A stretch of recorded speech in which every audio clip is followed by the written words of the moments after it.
The October rain still sounds exactly like the night my father said, "Get out."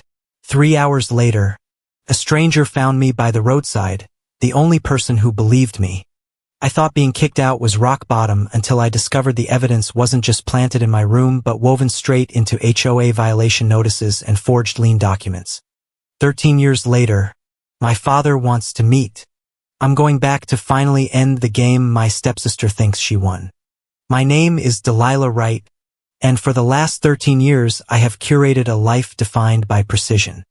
I live in a 28th floor apartment in Denver, a city chosen specifically because it is 1,600 meters away from the damp, suffocating humidity of Briar Glen, Pennsylvania, and the iron grip of the Sunnyvale Homeowners Association.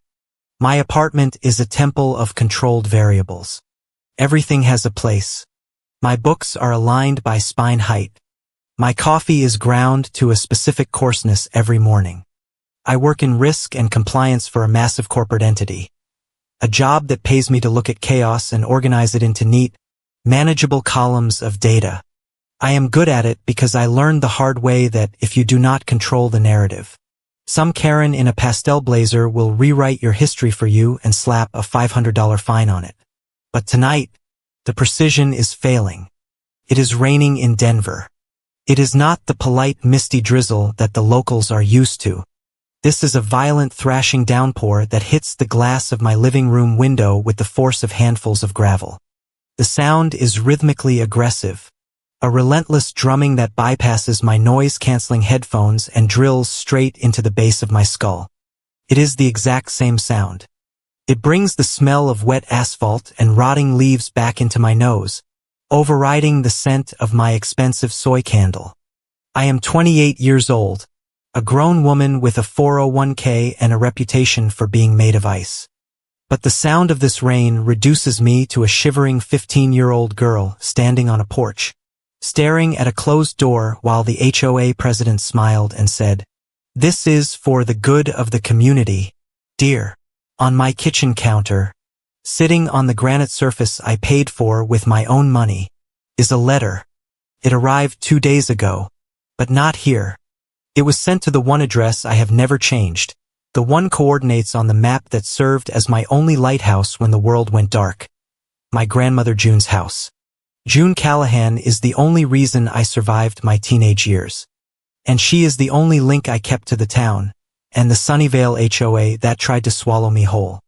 She forwarded the letter to me in a priority mail envelope with a sticky note attached to the front that simply said, "Read it, then call me." I have read it 6 times. The handwriting is jagged, the loops of the letters trembling, betraying a neurological decline that offers me no sympathy, only a cold observation of fact. The return address is stamped in blue ink, Seabrook Care Pavilion. It sounds like a resort, but a quick search on my laptop revealed it for what it is. A state-subsidized hospice and long-term care facility 3 towns over from where I grew up. The letter is from Gavin Whitaker, my father. For 13 years, there has been silence. Not a low hum, but a vacuum. When I graduated high school as valedictorian of a school district the HOA board didn't even acknowledge. There was no card. When I graduated college, funded entirely by loans and scholarships while fighting HOA liens on my name, there was no phone call. When I landed my first major promotion, there were no flowers. There was only the silence. He chose the night he looked at me and decided the community's standards mattered more than his daughter. And now he writes this. Delilah, the letter begins, "I do not know if you will read this. The doctors say I do not have much time left. My heart is failing, along with a few other things. I spend a lot of time thinking about the past. I know things ended badly. I know I told you to get out that night, but I hope you can find it in your heart to come back before I go. I need to see you. There are things we need to say. Renee tells me not to bother, but I need to try. Dad." I stare at the paper until the words blur. He used the phrase, "get out." He wrote it so casually, sandwiched between self-pity and a vague medical diagnosis. "I know I told you to get out," As if he had told me to get out of the kitchen because I was in the way of dinner. As if he had told me to get out of the car. He writes it as if it were a minor dispute. A parenting tactic that went slightly awry. He has no idea. He has absolutely no concept of the weight of those two words. He does not remember the way his voice sounded. Not angry, which would have been bearable, but cold, absolute zero, while Karen stood behind him in her perfect HOA blazer, nodding like the concerned community leader she pretended to be. He does not remember the click of the deadbolt. He does not know that those two words were not just an eviction from a house. They were an eviction from childhood, from the neighborhood, from any hope that the rules were fair. I put the letter down and walk to my home office. I do not need to turn on the light. The lightning flashing across the Denver skyline illuminates the room in strobe-like bursts. I go to the heavy filing cabinet in the corner, dial in the combination to the safe hidden inside the bottom drawer, and pull out a thick expanding accordion folder. It is gray, battered, and tied shut with a fraying elastic cord. I have carried this folder from my grandmother's guest room to my college dorm, to my first crappy studio apartment, and finally here to the 28th floor.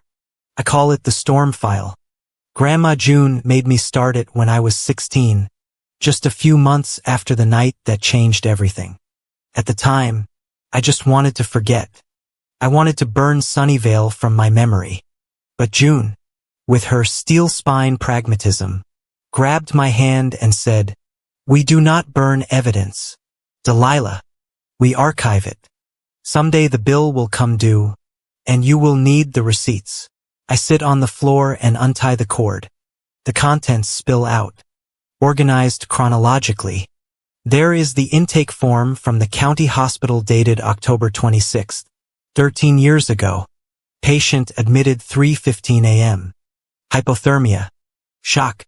Bruising consistent with fall. There is the police report filed by Officer Miller, the one Diane Lan insisted on. Incident report. Minor found wandering state Route 9. No coat. Weather conditions. Severe storm. And then the deeper layers. The things June and I dug up later. The photocopies of HOA lien notices. The pixelated printouts from the association's security camera showing a figure in a hooded sweatshirt withdrawing funds from the family trust account at an ATM. A figure that was distinctly 5 inches taller than me. The forged violation tickets for prohibited hazardous materials found in my underwear drawer. A prescription written for a man named Blake Heron. I run my finger over the edges of the papers. They are dry and brittle with age, but the ink is still dark. My father thinks this is about a rebellious teenager who got kicked out and held a grudge. He thinks this is a family spat that can be smoothed over with a deathbed conversation. He thinks he is the protagonist of a tragedy where he lost his daughter to her own stubbornness. He is wrong. He does not know that I know. He does not know that for the last decade, while he was playing happy HOA board member with my stepsister Renee and my stepmother Karen, I was building a career based on forensic analysis of fraud. He does not know that I have looked at these papers 1,000 times, finding the patterns, the discrepancies, the impossible timelines. I am not going back to Briar Glen to hold his hand. I am not going back to offer him absolution so he can die with a light heart. I am not going back to hug Renee and pretend that we are just estranged siblings. I stand up clutching the file to my chest. The anger that usually simmers low in my gut is boiling over now. Fueled by the thunder outside, I am going back to finish the game. Renee thinks she won. She thinks she successfully exiled the problem child, kept the inheritance, and secured her spot as the Golden Board secretary. She thinks 13 years of silence means I accepted the defeat. She thinks I disappeared. I walk back to the kitchen and look at the letter again. Renee tells me not to bother. Of course she did. She knows. Or at least she suspects. She knows that if I come back, the carefully constructed reality she built on top of my absence, and the HOA fines she funneled into her own pockets, might start to crack. I pick up my phone and open the airline app. I book a one-way ticket to Philadelphia for tomorrow morning. I will rent a car and drive the 2 hours to Briar Glen. I will walk into that care facility. I will look Gavin Whitaker in the eye. And then I will look at Karen. The memory of that night hits me again. A physical blow. It was not just the rain. People focus on the storm because it is dramatic. They picture a girl walking in the rain and they feel pity. But the rain was just water. Water dries. Hypothermia is treated with warm blankets and saline fluids. The part that didn't heal, the part that still feels like an open wound in the center of my chest, is the setup. I close my eyes and I'm back in the hallway of my childhood home in Sunnyvale, HOA. I can smell the lemon polish Karen used on the floors, the same polish she insisted every resident use for community standards. I can see the stack of $20 bills sitting on my dresser, perfectly fanned out so they couldn't be missed. I can see the bottle of pills peeking out from under my pillow. It was a stage set. It was a piece of theater directed by my stepsister Renee, produced by her boyfriend Blake, and silently authorized by my stepmother Karen, the HOA president, and my father. He was the audience they played to, and he gave them a standing ovation. I didn't steal it. I had screamed, my voice cracking. I don't know how that got there. Stop lying. Renee had shouted, tears streaming down her face. Tears that stopped the second Dad turned his back. I'm scared of her, Dad. She's on drugs. She's stealing from the family trust to pay for it. What if she hurts the neighborhood? What if she brings down property values? It was a masterclass in manipulation. But that wasn't the worst part. The worst part is what I found 3 years later when I turned 18 and gained access to the financial records my mother had left for me. The accounts that were supposed to be locked, the education fund, the life insurance trust, the HOA maintenance reserve they claimed was community property. They were empty. And they weren't just drained. They were transferred, authorized, signed for. My signature was on documents dated days when I was in school. My signature was on withdrawal slips from banks I had never entered.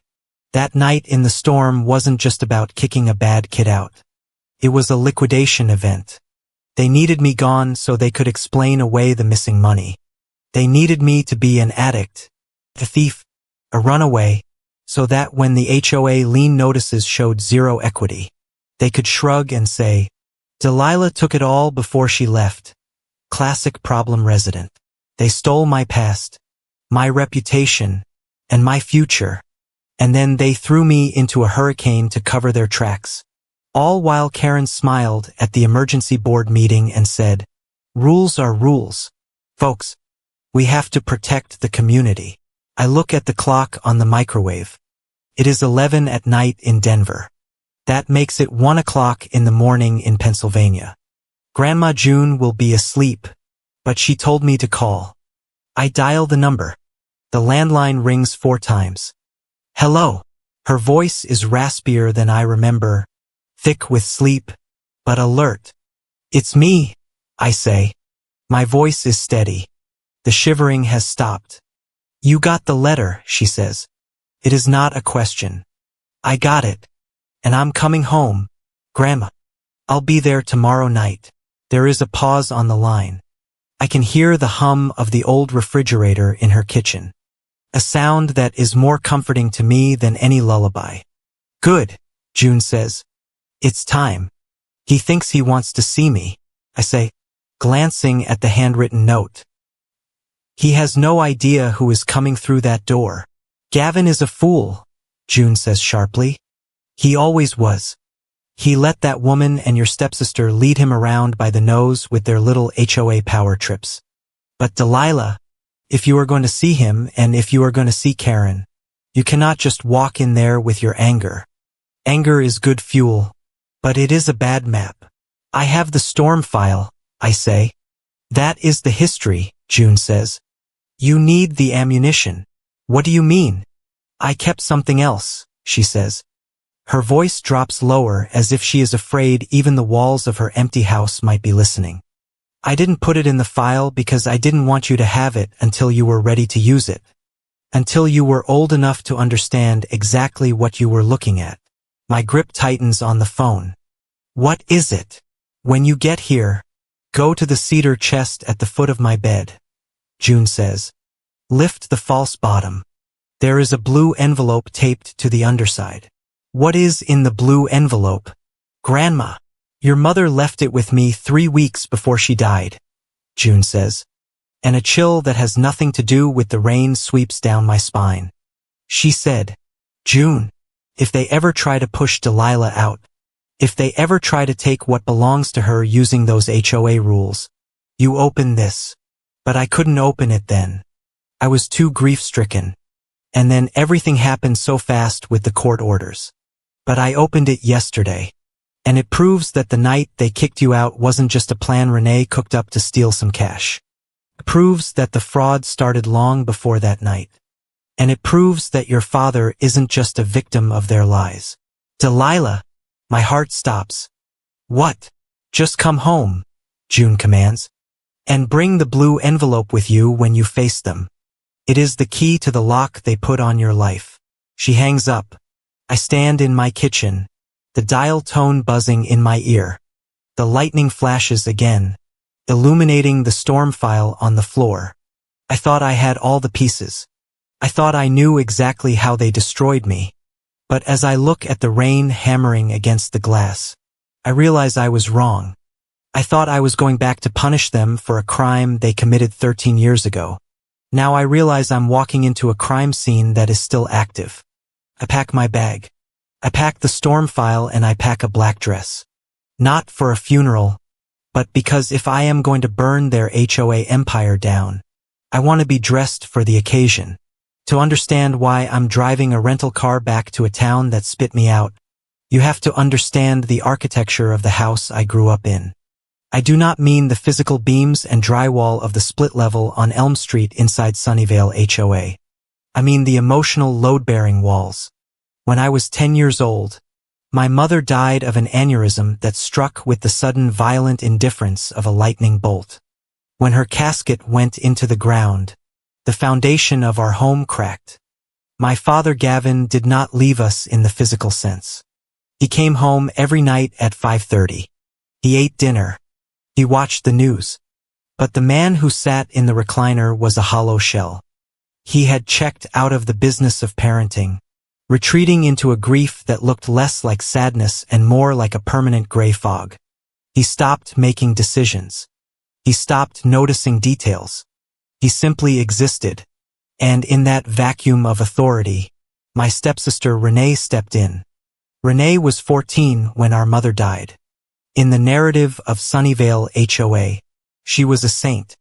Neighbors brought casseroles and whispered about how brave she was, how mature for her age and she was. She took over the grocery shopping, the laundry, and the scheduling. But what nobody outside the house saw was that Renee did not step up because she was selfless. She stepped up because she realized that if she held the keys to the household and the HOA board minutes, she held the power. By the time I was 12, Renee was not just my sister. She was the gatekeeper to our father. If I needed money for a field trip, I had to ask Renee. If I wanted to go to a friend's house, I had to clear it with Renee. She curated the information that reached Dad, filtering out anything that might disturb his apathy. She became the perfect daughter, the one who held the family together, and I became the thing she had to manage. Then came Karen, 2 years after Mom died. Dad met Karen at a hardware store. She was not the evil stepmother of fairy tales. She did not scream or beat us. Karen was dangerous because she was quiet. She was a master of the path of least resistance. She moved into our house with a smile that never quite reached her eyes, constantly repeating her mantra, I just want peace. I just want everyone to be happy and compliant with the covenants. Sounds benign, but in practice, it meant that any emotion that wasn't pleasant was treated as a personal attack on the community. I was 12, grieving, and messy. I did not want a new mother.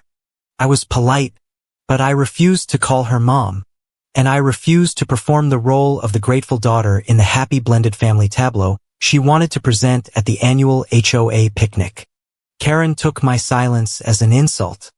She would sigh loudly when I left the room, looking at Dad with wide, watery eyes, waiting for him to notice how hard she was trying.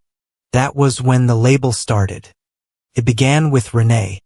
She realized that to maintain her status as the savior of the family and the board, she needed a contrast. She needed a problem to solve. I became that problem. It started with small plausible deniability sabotages.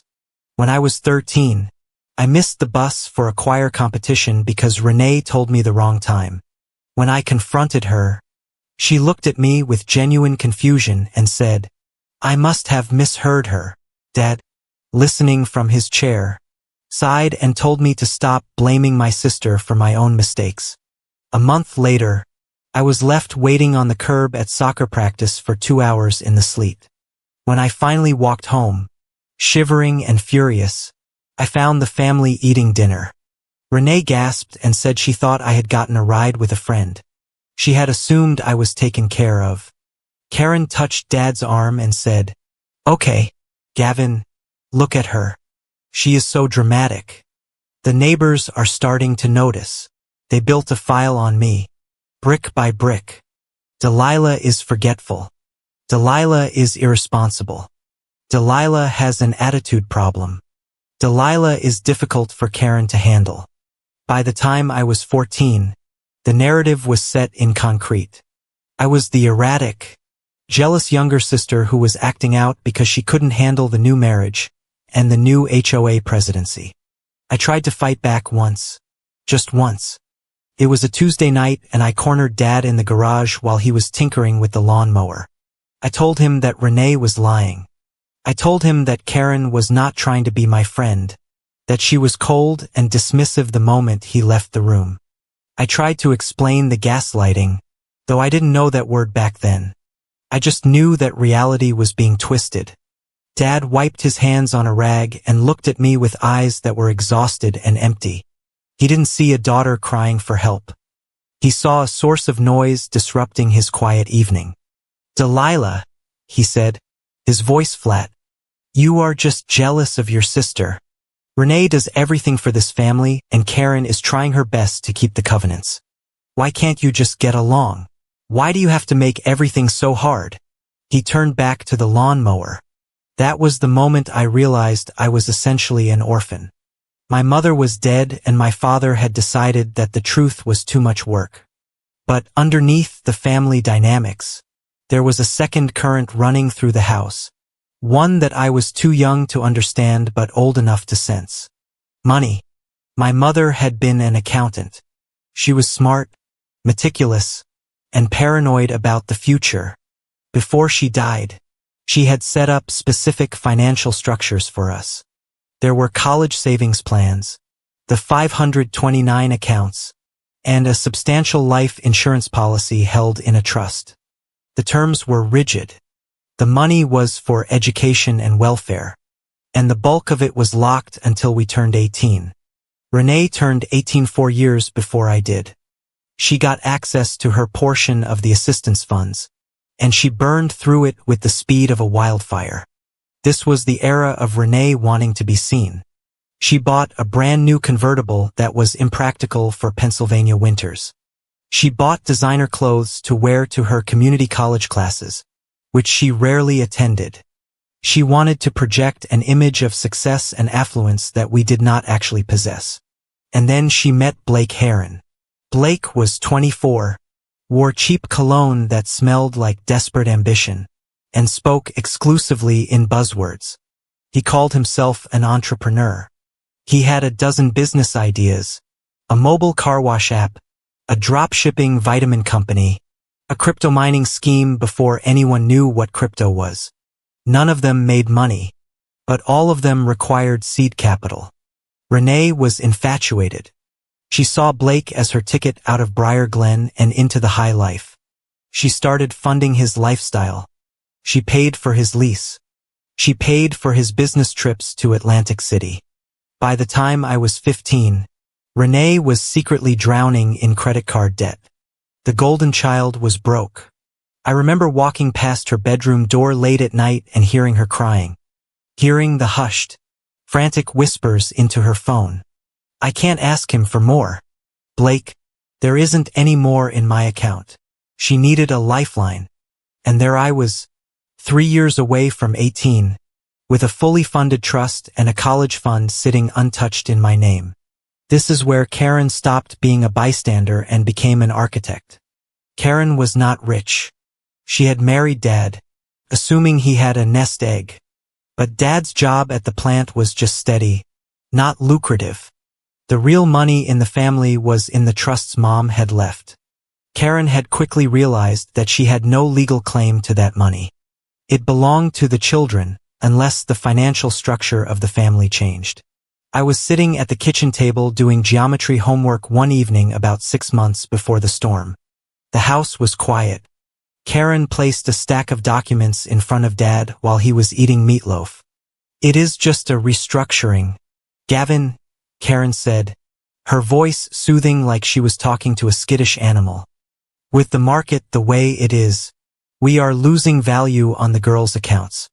My friend at the bank said we should consolidate the management, put it all into a high-yield family trust where we can actually control the investments. Dad chewed slowly, looking at the papers with a glazed expression. He hated paperwork. He hated anything that required him to think about the future. Is it safe? He asked. It is safer than leaving it alone, Karen lied. She handed him a pen. It just gives us authorization to move things if we need to for their sake. Especially for Delilah. You know, she is not going to be responsible with money. Gavin, look at her grades. Look at her attitude. Do you really want her getting a check for $50,000 when she turns 18? She will blow it on drugs or run away. I looked up from my homework. I have straight A's, I said. Don't interrupt adults, Karen snapped, her mask slipping for a millisecond. Dad looked at me, then looked at the papers. The seed had already been planted. Renee and Karen had spent 3 years telling him I was troubled, reckless, and unstable. It did not matter that I was on the honor roll. It did not matter that I had never touched a drug in my life. In his mind, I was a risk. You're right, Dad said. She's not ready. He signed the papers. I watched the ink dry, not knowing that he had just signed away my legal protection. He had authorized a change in the custodianship of the accounts. He had given Karen and Renee the power to act as trustees if and only if certain conditions were met regarding the beneficiary's stability. They had the mechanism. Now they just needed the trigger. Renee needed money to pay off her debts and keep Blake happy. Karen needed money to secure her own comfort and perhaps cover debts of her own that I wouldn't discover until years later. They needed my share, but they couldn't just take it while I was a normal, boring high school student living under their roof. That would look like theft. They needed a reason to access the emergency provisions of the trust. They needed expenses. They needed a crisis. If I was just a student, the money stayed locked. But if I was a troubled youth requiring intervention, or if I was a runaway who had stolen family resources, then the trustees could liquidate assets to cover the damages and pay for treatment. They didn't just hate me. I was a piggy bank that they needed to smash open, and the HOA rules gave them the perfect hammer. The tension in the house shifted after that night. Renee stopped being mean and started being watchful. She would come into my room and look around, her eyes scanning my shelves, my desk, my closet. She was looking for places to plant the evidence. She was scouting the location for the crime. I remember one afternoon, Blake came over for dinner. He sat across from me, chewing with his mouth open, wearing a watch that cost more than my father's car. He looked at me and grinned, a shark-like baring of teeth. So, Delilah, he said, Renee tells me you're going through a bit of a rebellious phase. I'm doing homework, I said flatly. Hey, we've all been there, he said. winking at Dad. Teenage years are tough. Sometimes you do stupid things. Sometimes you make mistakes that cost a lot of money. Renee kicked him under the table. I saw it.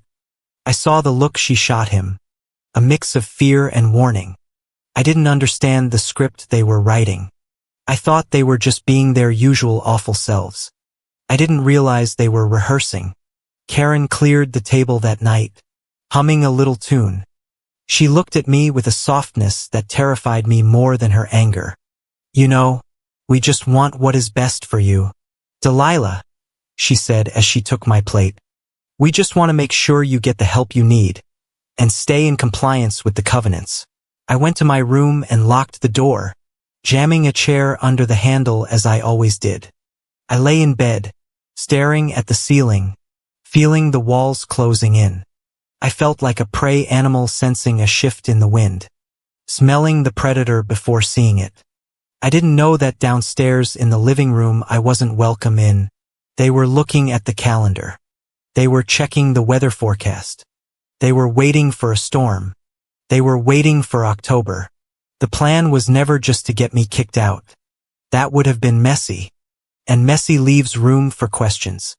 The plan was to erase me. To do that, Renee and Karen had to make sure that when I walked out that door, I did not look like a victim. They had to make sure I looked like a liability that had finally detonated. I learned later through the forensic accounting of my own life that Renee had found the loophole 2 weeks before the storm. She had been reading the trust documents, the ones Dad had foolishly signed, and she found the clause regarding incapacity and behavioral risk. It stated that if a beneficiary demonstrated acute instability or required mandatory residential treatment for substance abuse, the trustees Karen and Renee could assume full control of the assets to manage the crisis. It was a license to steal buried in legal jargon. All they needed was the instability. Since I was boringly stable, they decided to manufacture the chaos themselves. The logistics were terrifyingly simple. Renee already had the keys to the kingdom, Dad's debit card PIN. Dad was a man of habit and his PIN was his birthday. A fact Renee knew because she often ran errands for him. I'll pick up the milk, Dad. I'll get the gas for the mower. It was the perfect cover. On October 14th, 12 days before the storm, the financial setup began. It was not a single massive withdrawal, which might have triggered a fraud alert. It was a slow bleed. 200 here, 300 there. The withdrawals were made at ATMs that were just far enough away from our house to look suspicious, but close enough to be plausible for a teenager on a bike. Renee was the one making the withdrawals. I know this now because I have seen the grainy footage of a figure in a baggy gray hoodie. The face obscured, but the height undeniable. I am 5'4". Renee is 5'8". The figure in the video had to stoop slightly to see the screen. But back then, Dad never looked at the footage. He only looked at the bank statement Renee handed him with the withdrawals highlighted in angry yellow marker. But the money was only the first layer. They needed a reason for the theft. They needed a vice. Blake Heron provided the prop. He had torn his rotator cuff playing flag football a year prior and had a lingering prescription for OxyContin. He still had a half-full bottle that he kept for recreation. Renee took the bottle. She peeled the label off, leaving just enough sticky residue to make it look like someone had tried to hide the origin. It was a crude prop, but effective. A bottle of high-grade painkillers with the name scratched off does not scream misunderstanding. It screams addict, and perfect grounds for an HOA nuisance violation that could justify police involvement and massive fines. The final stroke of their genius was the digital trail. Renee went to a discount electronics store in the next town over and bought a pay-as-you-go burner phone. Cost $20. She created a contact in it simply labeled D. Then, over the course of 3 days, she staged a text conversation between this burner phone and her own cell phone. She sat in her room typing out both sides of the dialogue. Burner posing as me. I need more cash. He is asking for the money by Friday. Renee. Delilah. Stop. You promised you were done. Dad is going to notice. Burner, I don't care about Dad. Just cover for me one more time. I will steal it from his wallet if I have to. It was a script written by someone who had watched too many bad after-school specials. But to a terrified, checked-out father, it would read like a documentary. It painted Renee as the desperate protector and me as the spiraling junkie. Karen, true to her nature, did not touch the money, the pills, or the phone. She kept her fingerprints off the physical evidence. Her contribution was logistical. She was the timekeeper. She monitored my schedule with the precision of a prison warden. She knew I had chemistry lab on Tuesdays and Thursdays, which meant I didn't get home until 4:30 in the afternoon. She knew Dad walked through the door at 5:30 sharp. That 1-hour window was their stage prep time. I remember Karen asking me casually over breakfast on the morning of October 25th. Are you staying late at school tomorrow? Delilah? I have a study group, I said, chewing my toast. I'll be home around 5. Good, she said, sipping her coffee. Good to know. She wasn't interested in my academic success. She was confirming that the house would be empty of witnesses between 3 and 5. Karen also coached Renee on the delivery. I found out years later that Karen had told her, you have to make him believe it instantly. If he has time to think, he might ask questions. He has to be in shock. Fear shuts down the logic centers of the brain. They chose October 26th because the weather forecast called for a nor'easter. A storm adds pressure, keeps people inside. It creates a backdrop of natural violence that heightens emotional violence. The afternoon of the 26th, I was at school, completely oblivious.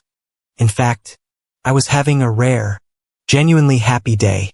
I had just gotten my chemistry midterm back. I had scored a 98, the highest grade in the class. My teacher, Mr.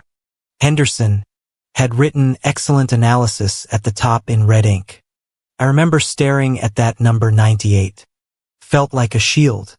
I thought, this proves I am good. This proves I'm going somewhere. I folded the test carefully and put it in my backpack, planning to show it to Dad. I thought maybe, just maybe, a 98 would be enough to wake him up from his zombie state. Maybe he would look at it and see me. Not the problem child Karen described. While I was sitting in the library feeling proud of myself, Renee was in my bedroom. She opened my bottom dresser drawer, the one where I kept my winter socks. She shoved the roll of cash, nearly $800 in 20s, deep into the back. She placed the label-scratched bottle of pills under my mattress, just close enough to the edge to be found if someone was looking for laundry. She placed the burner phone in her own pocket, ready to be revealed as the smoking gun. I walked home from school that day with a bounce in my step. The wind was already picking up, whipping dead leaves against my legs, and the sky was a bruised purple color, promising rain, but I didn't care. I had my 98. I stopped at the corner store and bought a Kit Kat bar with my own allowance money. I ate it while walking the last 3 blocks. When I got to the driveway, I noticed Renee's car was there. Blake's car was there too. I felt a small knot of tension in my stomach. I hated when Blake was over, but I pushed it down. I told myself I would just go straight to my room and do homework. The front door was locked. That was odd. Usually in the afternoon, it was unlocked until Dad came home. I used my key. As I stepped into the foyer, the house felt strange. It was too quiet. The air felt heavy, charged with static. I started to walk toward the stairs, and that was when I heard them. They were in the kitchen. The vent in the hallway carried sound perfectly from the kitchen island, a quirk of the house's architecture that I had exploited many times to eavesdrop on conversations I wasn't supposed to hear. Is it done? That was Blake's voice. He sounded impatient. It's done, Renee whispered.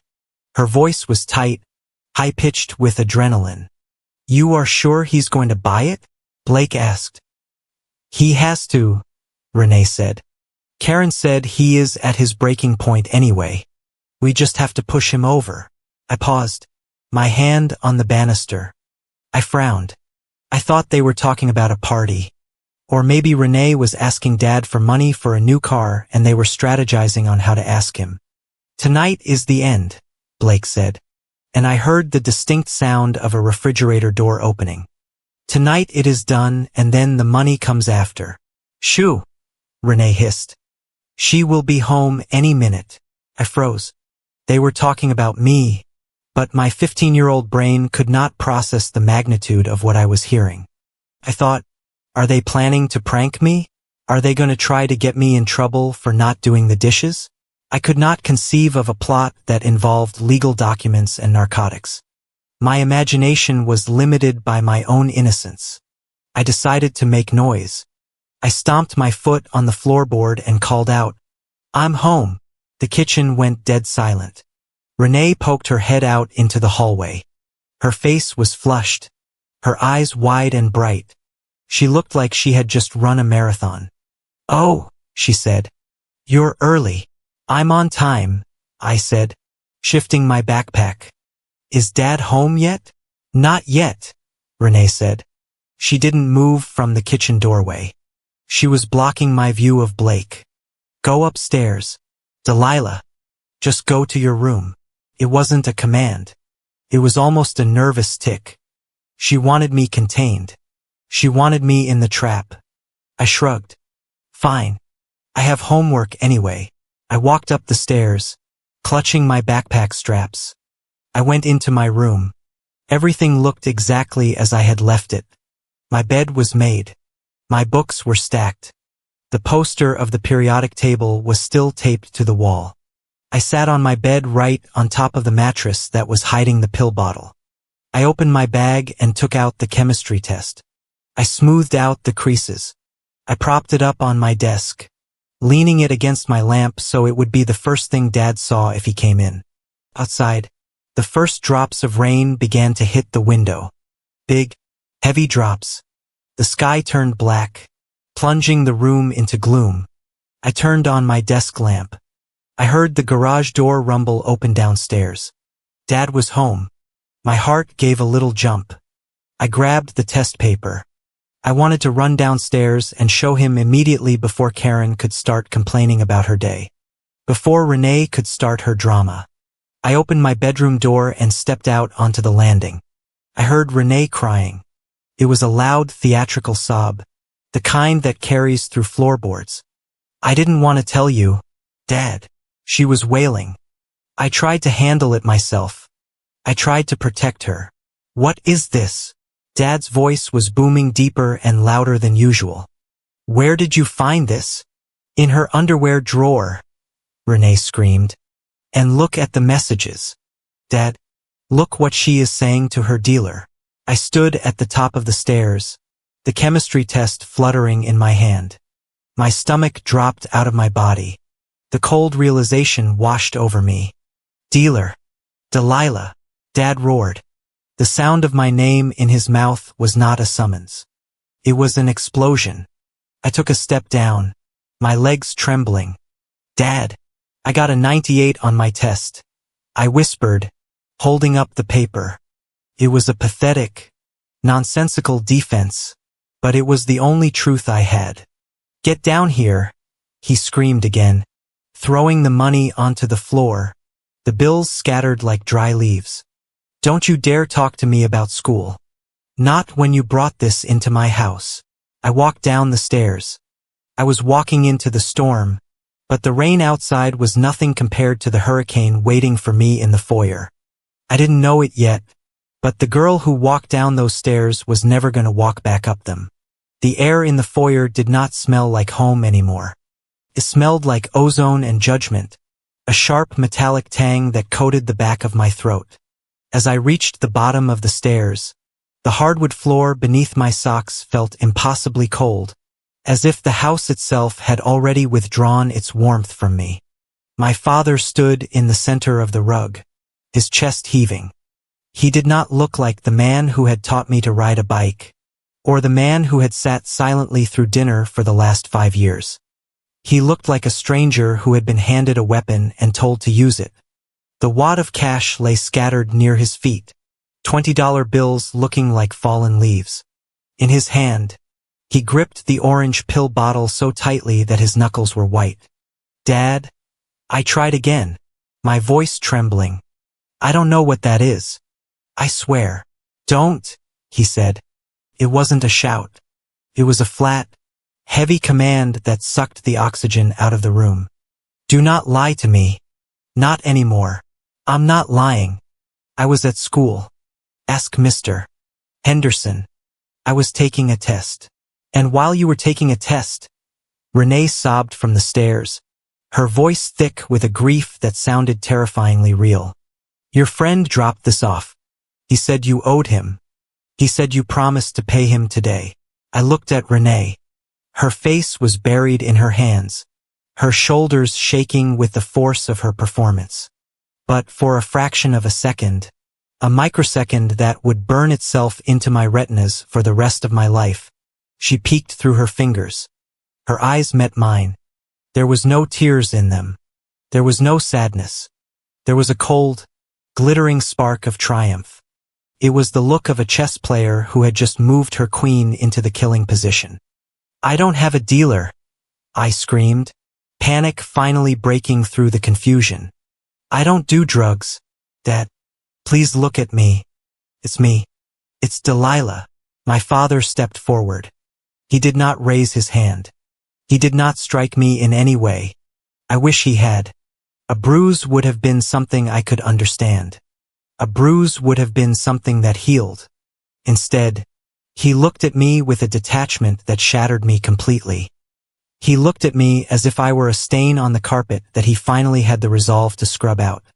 "I have tried," he said, his voice low and vibrating with suppressed rage. "I have ignored the warnings. I have ignored the missing money from my wallet because I thought you were just acting out. I thought you were grieving, but this," he held up the pills. "Narcotics in my house with your sister living here. You are dangerous. Delilah, I didn't do it. The messages are on the phone." He roared, his control snapping for just a second.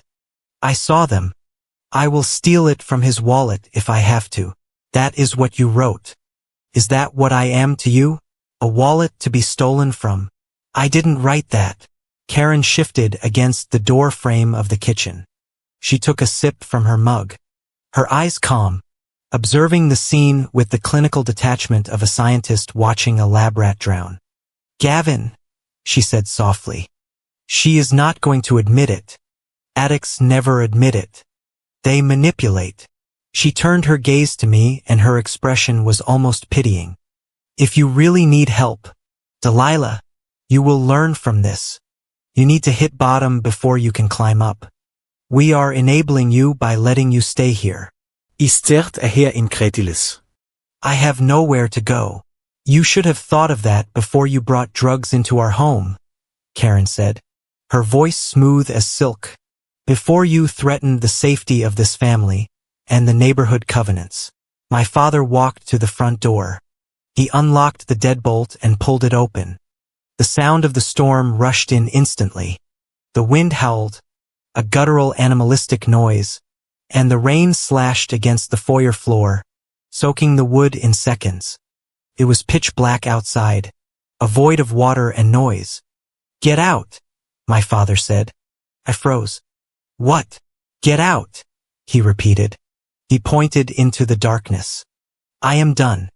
I am washing my hands of this. You want to live like a criminal? Go live like one. But you're not doing it under my roof." "Dad, it is storming," I whispered. "It is freezing. The police can deal with you," he said. "Or social services. I don't care. Just get out of my sight." I looked at Renee. She had lowered her hands now. She was watching, breathless, waiting for the climax of the scene she had written. I looked at Karen. She just sipped her tea. I looked back at my father. I wanted to see hesitation. I wanted to see a flicker of the man who used to carry me on his shoulders at the county fair. I searched his face for any sign of love, any sign of doubt. There was nothing, just a wall of exhausted, misguided righteousness. Go, he snapped. I didn't move fast enough for him. He reached out, grabbed the strap of my backpack, which I was still wearing, thank God, and shoved me. It wasn't a violent throw, just a forceful push enough to make me stumble across the threshold. My sneakers hit the wet concrete of the porch. The wind hit me like a physical blow, sucking the breath from my lungs. Dad! I turned back, reaching for the door frame. He looked at me one last time. Don't come back until you are clean. And then he slammed the door. The sound of the lock sliding home was louder than the thunder. Click. I stood there for a moment, staring at the wood. The porch light was on, illuminating the rain that was falling in sheets. I hammered on the door with my fist. Dad, open the door. Please. Nothing. No movement in the peephole. No shadow under the crack. I banged again harder until my knuckles stung. Renee, stop it. Tell him the truth. The porch light flickered and then turned off. They had not just locked me out. They had erased the beacon. I was standing in total darkness. Panic began to set in. Cold and sharp. I reached into my jeans pocket for my phone. It wasn't there. I patted my back pocket. Empty. Then I remembered I had left it on the kitchen counter when I came in to get a glass of water right before the screaming started. I had no phone. I had no coat. I was wearing a thin long-sleeve t-shirt, jeans, and canvas sneakers. And I was standing in the middle of a nor'easter. I stepped off the porch. The wind almost knocked me over. The rain was freezing, hovering just above the temperature of sleet. It soaked through my shirt in seconds, plastering the fabric to my skin. I couldn't stay in the driveway. If I stayed, I would freeze. I had to move. My grandmother June lived on the other side of town. It was maybe 4 miles away in a car. It was a 10-minute drive. On foot in a storm, felt like crossing a continent. I started walking. I kept my head down, chin tucked into my chest to protect my face from the stinging rain. My backpack was heavy with textbooks, geometry, chemistry, history. The weight of my academic life now just a burden dragging me down. The streets of Briar Glen were deserted. The streetlights were halos of blurry orange in the mist. The wind whipped the trees, sending branches crashing down onto the road. I jumped as a large limb snapped nearby. The sound like a gunshot. My feet were soaked within the first 100 yards. My canvas shoes were useless against the puddles that had formed in the gutters. Every step was a squelch of icy water. My toes began to go numb. I walked for what felt like an hour, but was probably only 20 minutes. The adrenaline from the confrontation was wearing off, replaced by the creeping paralysis of hypothermia. I started to shiver, violent, uncontrollable tremors that racked my entire body. My teeth chattered so hard my jaw ached. Why did he believe her? The thought looped in my mind like a broken record. Why didn't he ask me? Why didn't he check? A pair of headlights cut through the darkness ahead. I stopped, waving my arms frantically. Help! I screamed, but the wind tore the word away before it left my lips. The car slowed down. It was a silver sedan. I could see the silhouette of the driver. A man. He slowed to a crawl as he passed me. I stepped toward the road, hope flaring in my chest. Please, just let me use a phone. The driver looked at me. I saw his face illuminated by the dashboard lights. He looked at a teenage girl soaked to the bone walking alone in a storm at night. And then he accelerated. The spray from his tires hit me in the legs. A wave of dirty, freezing water. I watched the taillights fade into the red mist. He didn't want to get involved. He probably thought I was trouble, just like Dad. Just like Karen said, if you see a girl alone at night, she's probably a runaway. She's probably on drugs. Keep driving. The rejection hit me harder than the cold. I was invisible. I was garbage. I kept walking, but my pace slowed. My legs felt like they were made of lead. The shivering was starting to stop, which I vaguely remembered from health class was a bad sign. It meant my body was giving up on trying to stay warm. I turned onto State Route 9, the main road that connected the subdivisions. It was more exposed here. The wind roared across the open fields, slamming into me. I stumbled over a piece of debris, a hubcap or a rock. Couldn't tell. My knees hit the gravel on the shoulder of the road. Pain shot up my legs, hot and sharp, contrasting with the numbness. I tried to stand up, but my arms were shaking too much to push off the ground. Just rest for a second. A voice in my head whispered, just close your eyes for a minute. I crawled toward a metal signpost, a speed limit sign. I sat with my back against the metal pole, pulling my knees to my chest. I hugged my backpack. It was soaking wet now. My textbooks surely ruined. My 98 on the chemistry test was dissolving into pulp. The rain felt less cold now. Felt almost warm. That was the danger. I knew it, but I couldn't care. I closed my eyes. The sound of the storm began to fade into a dull, rhythmic thrumming. Dad, I thought, I'm sorry I wasn't the daughter you wanted. I didn't hear the car approach. I didn't see the headlights sweep over me. I only became aware of the world again when a door slammed nearby. Hey! A voice. A woman's voice. Sharp, commanding, not a shout of fear, but a shout of inquiry. I opened my eyes, blinking against the harsh white beam of a flashlight. A figure was standing over me. She was wearing a yellow raincoat, the kind construction workers wear. She was holding a large umbrella, but the wind was threatening to turn it inside out. Can you hear me? The woman asked. She squatted down in front of me, shining the light away from my eyes so she could see my face. She was older, maybe in her 60s. She had short steel gray hair and a face that looked like it was carved out of flint.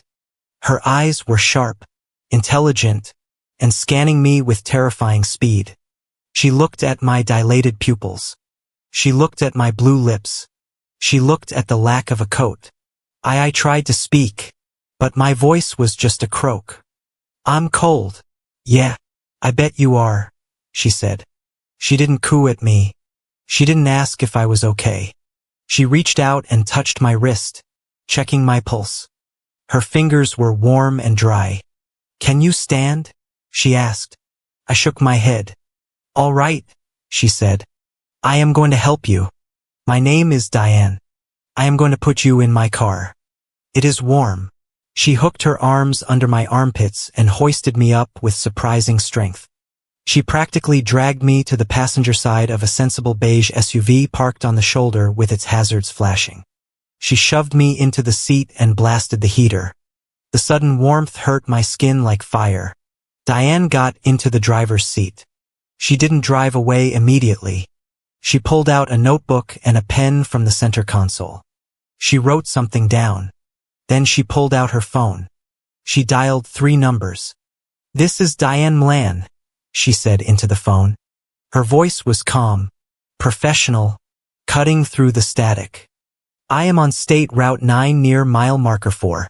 I have a female juvenile, approximately 15 years old. Severe hypothermia, possible shock. She paused, listening to the dispatcher. I watched her, mesmerized. She wasn't panicking. She was working. No, Diane said firmly into the phone, her eyes flicking over to me, taking in my wet backpack. She says she was thrown out by her family. Possible HOA-related dispute. I'm taking her to County General. The month leading up to the court hearing was a period of strange suspended animation. I was living in 2 worlds simultaneously. In one world, I was a normal teenager trying to restart her life. June enrolled me in Northwood High, a school 3 towns over where nobody knew my name or the rumors my stepsister had spread through the HOA gossip network. I went to class. I ate lunch with new people who didn't ask why I was living with my grandmother. And I started seeing a therapist named Dr. Eris. Dr. Eris was a small, quiet woman who didn't let me get away with self-pity. You are not a problem to be solved, Delilah, she told me during our second session. You are a person who was placed in a hazardous environment. Your reaction, the anger, the confusion, is a healthy response to an unhealthy situation. Took me weeks to believe her. For 5 years, I had been told I was the broken gear in the family machine. Unlearning that was harder than learning the new bus route. But in the other world, the world of June's dining room table, I was a soldier in training. June established a rule on the first night. Stability first. Homework second. I had to do my homework, eat 3 meals a day, and sleep 8 hours before I was allowed to touch the war binder. But once the chores were done, the dining room became a war room. Harold Klein was aggressive. He filed for long-term guardianship, citing irreconcilable neglect and financial exploitation. He also slapped a temporary restraining order on Renee. It was a humiliating blow for her. The order meant she couldn't come within 500 feet of my new school or June's house. In a small town like ours, that was a public scarlet letter across the HOA. The house of Whitaker was crumbling. News travels fast in Briar Glen. The sight of police cars at the hospital and the involvement of Diane Mlan, who was known locally as a woman you did not mess with, had started the Whisper Network. People looked at my father differently in the grocery store. They stopped asking, "How are the girls?" and started looking at his shoes. My father, Gavin, was not built for conflict. He was a man who wanted to be liked, who wanted a quiet life. The social shame was eating him alive. He started calling June's house, leaving long rambling voicemails where he sounded drunk or just exhausted. "June, please can we just talk?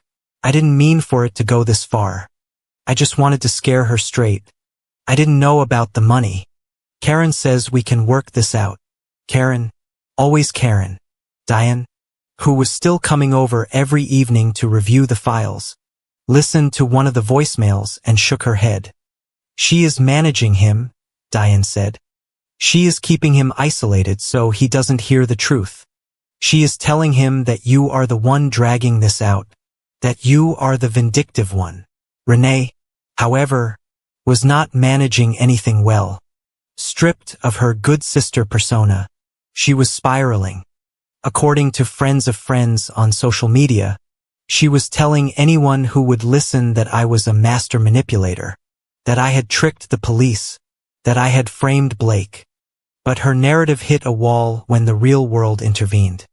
3 weeks before the hearing, a twist landed on our doorstep that nobody, not even Diane, had predicted. Blake Heron was arrested. It didn't happen in Briar Glen. It happened in Delaware. He was pulled over for speeding in a car that turned out to be leased under a stolen identity. When the police searched the trunk, they found a laptop containing credit card numbers for 30 different people, none of them him.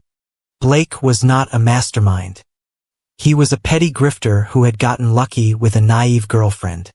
Now that he was facing federal wire fraud charges in Delaware, his loyalty to Renee evaporated faster than a puddle in the sun. Harold got the call from Blake's public defender on a Thursday afternoon. He put it on speakerphone in June's kitchen. "Mr. Heron is looking to make a deal," the public defender said, his voice tinny through the phone. "He has information regarding a fraud scheme in Pennsylvania involving a miners' trust fund. He is willing to provide a sworn deposition if the prosecutor agrees to recommend leniency on the identity theft charges." "We are listening," Harold said, his pen hovering over his legal pad. "Mr. Heron says the plan to frame Delilah Wright was entirely Renee Whitaker's idea," the lawyer said. "He admits to providing the pills, but he claims Renee asked for them. He also claims that there is a third party involved, a silent partner who directed the financial restructuring that made the theft possible." "Karen," I whispered. "Does he have a name?" Harold asked. "He says Renee referred to her as the manager," the lawyer said. He says this manager coached Renee on how to forge the signatures so they wouldn't look too shaky. Told her to practice tracing them against a window. Diane leaned forward. Tracing signatures. That is a specific technique. Amateurs usually just try to freehand it. Tracing suggests someone who knows how document verification works. She pulled out the forged power of attorney document. She held it up to the light. See the hesitation marks? The ink is thicker at the curves. That happens when you are moving the pen slowly, tracing a line underneath. A natural signature is fast and fluid. This was drawn, not written. So Karen taught her how to forge, June said, her voice cold. But why? Why risk jail for $40,000? Karen isn't stupid. That is not enough money to retire on. It is if you are desperate, Diane said. I did some digging on Karen's maiden name, Karen Vance. Diane opened a new folder. Karen has a secret, too. Before she married Gavin, she was living in Ohio. She co-signed a business loan for an ex-boyfriend who opened a chain of tanning salons. The business went under 5 years ago. The boyfriend declared bankruptcy, but Karen didn't. The debt collectors have been chasing her for years. The outstanding balance with interest, $45,000. The room went silent. The numbers aligned perfectly. She needed the money to pay off her old debt, I said, the realization settling over me. She was stealing from us to pay for a mistake she made a decade ago. And she couldn't tell Gavin, June said, because Gavin prides himself on being debt-free, except for the mortgage. If he knew she came into the marriage with that kind of baggage, he might have walked. So she used Renee, I said. She saw Renee was desperate for Blake's approval, and she used her. She let Renee take the cash. Let Renee leave the digital trail. Let Renee take the risk. And Karen just took her cut. She is a parasite, Harold said, closing the folder. But proving she directed it is hard. It is hearsay. Blake says, as Renee said, Karen helped. That is secondhand. We need something that ties Karen directly to the crime. Diane said something with her handwriting, something she touched. That night, I started a new habit. I took a blank notebook and wrote evidence log on the cover. I started writing down everything, every conversation I remembered, every date, every time Karen had asked me about my schedule. I realized that my memory was not just a replay of trauma. It was a database. I documented the times Karen had asked me to sign permission slips for school that I never saw again. I documented the times she had asked for my social security number for insurance updates. I was building my own case, turning my victimhood into data. Felt empowering. Felt like I was finally in the driver's seat. 2 days later, a courier envelope arrived at Harold's office from Blake's lawyer. It contained the sworn affidavit. Harold brought it over to the house. We sat around the table, the mood tense. It is all here, Harold said. Blake throws Renee under the bus completely.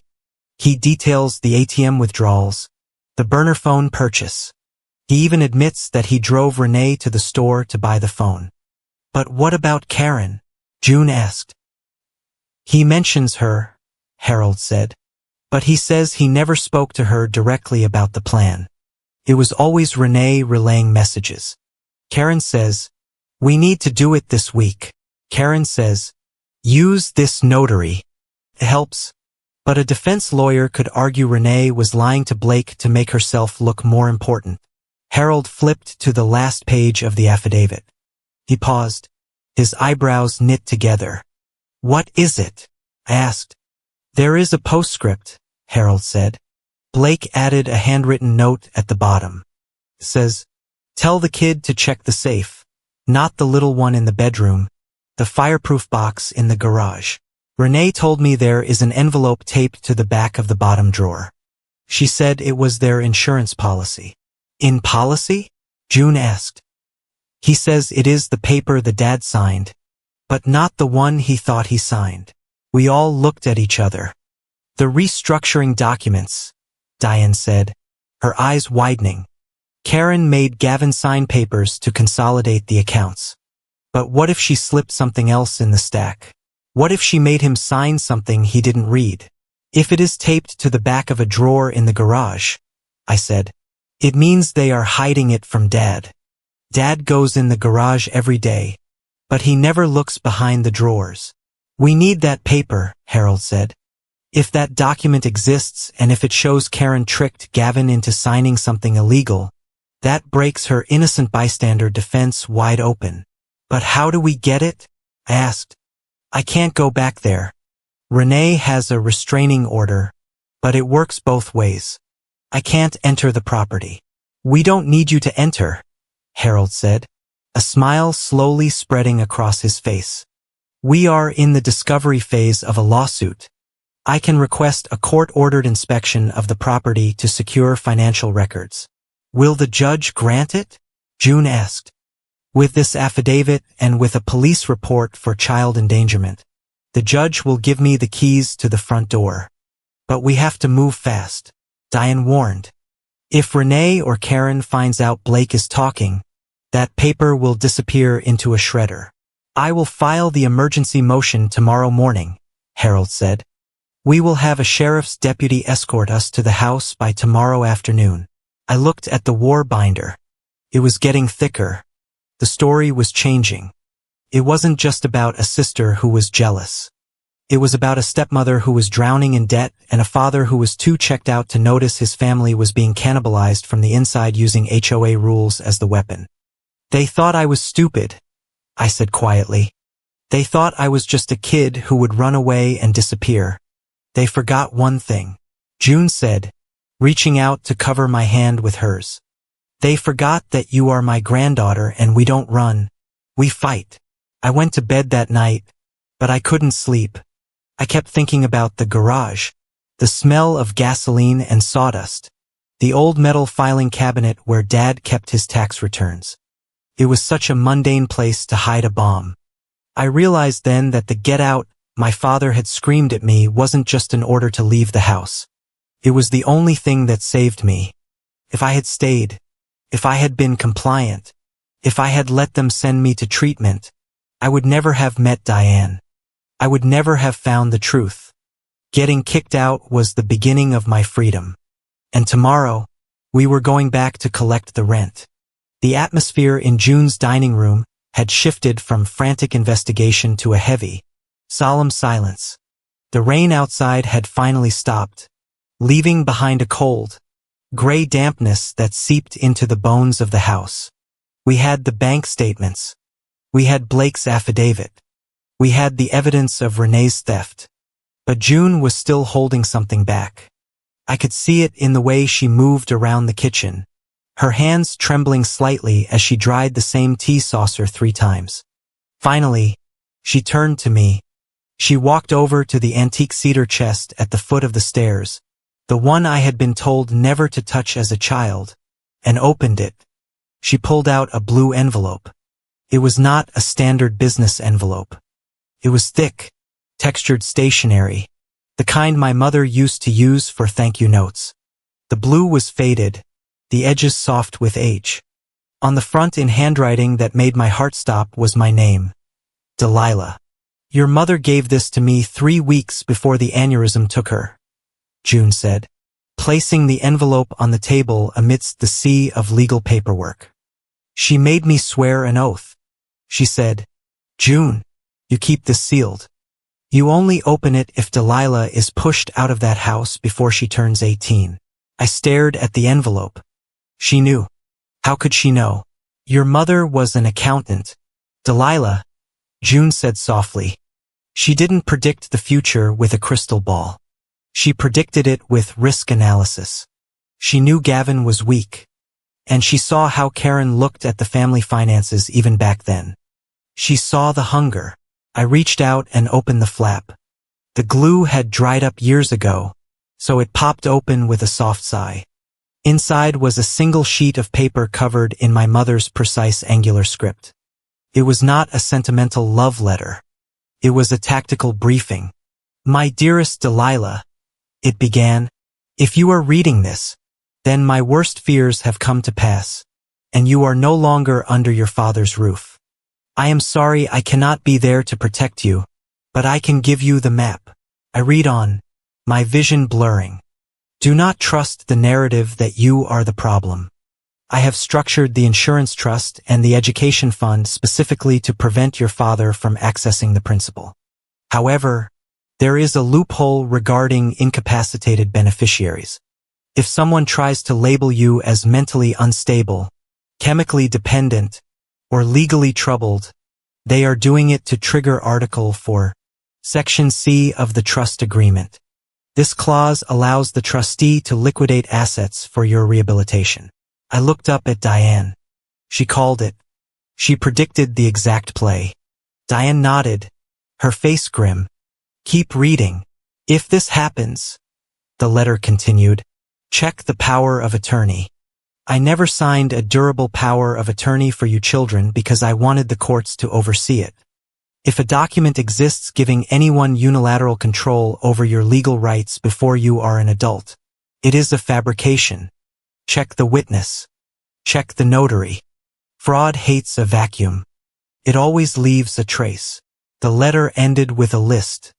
It was a list of account numbers, policy numbers, and the contact information for the original trust administrator, data that Karen had claimed was lost years ago.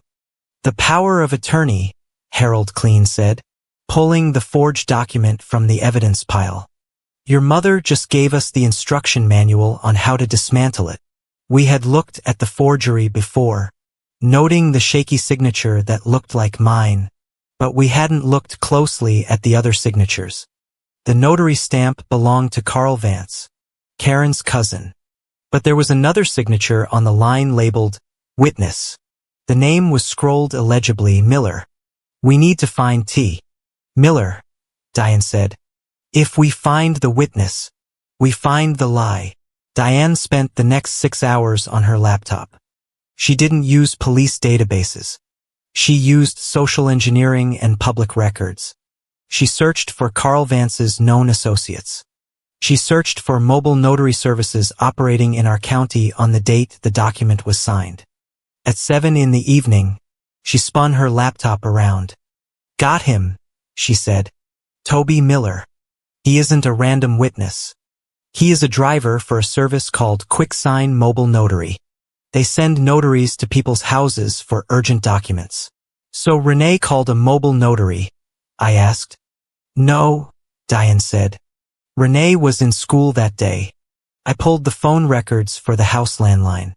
There was a call to QuickSign at 9 in the morning on October 20th. But here is the catch. The appointment confirmation wasn't sent to the house email. It was sent to a Gmail account."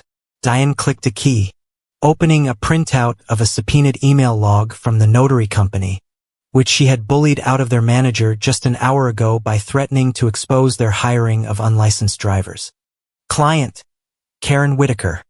Email, karenv1980@gmail.com. The room went cold. "Karen booked it," I said. Karen called the notary. Karen arranged for her cousin Carl to be the notary of record, but they used the mobile services driver as the witness to make it look legitimate. "And the date," Harold pointed out, "October 20th. That was a Tuesday. Renee was at school. You were at school. Gavin was at work. So who signed my name?" I asked. "Karen did," Diane said. "Or she guided the pen. But this email proves Karen was the architect. She wasn't standing in the doorway drinking tea. Delilah, she was the one who called the service. She was the one who paid the fee." Then Diane dropped the second bomb. "I decided to look a little deeper into your stepmother's resume," Diane said. "Gavin always said she was a homemaker who used to work in retail. That is a half-truth. Before she worked in retail, Karen spent 5 years as a bookkeeper for a small construction firm in Ohio." "Construction?" June asked. "A firm that was investigated for payroll fraud," Diane said. "They were creating ghost employees to skim money. Karen was never charged, but she was the one managing the ledgers. She knows exactly how to create a paper trail that looks messy enough to be incompetence, but structured enough to be theft. She is a professional, I whispered. She isn't just a mean stepmom. She is a white-collar criminal who married a mark. The realization hit me harder than the rain had. For years, I had directed all my anger at Renee. Renee was the one who bullied me. Renee was the one who spread the rumors. But Renee was just a blunt instrument. Karen was the hand holding the knife and my father. He wasn't just a bad parent. He was the distraction. He was the puppet she used to give the household an air of legitimacy, while she hollowed it out from the inside using HOA rules as cover. Harold stood up and paced the room. This changes the classification of the case, he said. This is no longer a civil custody dispute. We have evidence of a conspiracy to commit identity theft, wire fraud, and insurance fraud orchestrated by a guardian against a minor. I am sending this to the CPS case manager and the district attorney tonight. The next morning, the impact of Harold's email was immediate. Ms. Vasquez from CPS called June at 8 o'clock. Her tone had changed completely. There was no more talk of family reunification or mediation. We have elevated the case to level 1, Ms. Vasquez said. We are coordinating with the Economic Crimes Unit. We are freezing the assets of the household pending a full audit. And Mrs. Callahan, we are requesting that Delilah not attend school for the next 2 days. We believe there may be a risk of retaliation. Retaliation. The word hung in the air like smoke. We didn't know exactly what was happening inside the Whitaker house, but news in a small town leaks like water through a cracked ceiling. That afternoon, I got a text from a girl I used to know. Someone who lived across the street from my father. Cop cars at your dad's house again. Renee is screaming in the front yard. It wasn't until later that we pieced together the scene when the bank accounts were frozen. The house of cards collapsed instantly. Renee went to use her debit card at a gas station and it was declined. She called Dad. Dad called the bank and was told his assets were under investigative hold. Renee, the golden child who had never been told no, panicked. She realized the walls were closing in. She tried to play her usual card, blaming someone else. We learned from the neighbor that Renee had run out onto the lawn, shouting at Dad as he got out of his car. It wasn't me. It was Blake. And it was her. She told me to do it. She was pointing at the house, pointing at Karen. But Karen didn't scream. Karen didn't come out onto the lawn. According to the neighbor, Karen simply walked out the front door, took Gavin by the arm, and whispered something in his ear. Gavin, who had looked ready to explode a moment before, suddenly went pale. He slumped. He let Karen lead him back inside the house, leaving Renee crying on the grass. What does she have on him? I asked June that evening. Why does he listen to her? He knows she stole the money now. The bank told him. Fear, June said. She was looking out the window at the darkness. Karen isn't just holding the checkbook. Delilah. She is holding his pride. Your father has a secret. I have always suspected it. There is something from before he met Karen. Or maybe right when he met her that he is terrified will come out. A secret that is worth 40,000. I asked. A secret that is worth his reputation? June said. And for a man like Gavin, reputation is worth more than money. The day before the court hearing, Harold came over to prep me. He looked serious. He wasn't wearing his usual rumpled suit. He was wearing his court armor, a sharp navy blazer, and a tie that looked like it meant business. Tomorrow is going to be brutal, Harold said. We have the evidence. We have the blue envelope. We have the affidavit. But they have a lawyer too, a man named Silas Thorne. He is expensive and he is dirty. Karen must have dipped into a hidden reserve to hire him. What will they argue? I asked. How can they argue against the facts? They won't argue the facts, Harold said. They will argue character. They will try to paint the letter from your mother as the ramblings of a sick woman. They will say Blake is a liar trying to reduce his sentence. They will say you are a manipulative teenager who hates her stepmother. But the forgery, they will claim you signed it and forgot, Harold said. Or that you authorized it verbally. They will try to muddy the water enough that the judge hesitates. He leaned across the table. But we have a strategy, Harold said. We are not going to attack Karen first. We are going to attack Gavin. My dad. He is the weak link, Harold said. Karen is a sociopath. She won't break on the stand. Renee is a mess. She will just cry. But Gavin is a man carrying a heavy load. We are going to put the weight of the truth on his shoulders and see if his knees buckle. Harold opened the war binder to a specific page.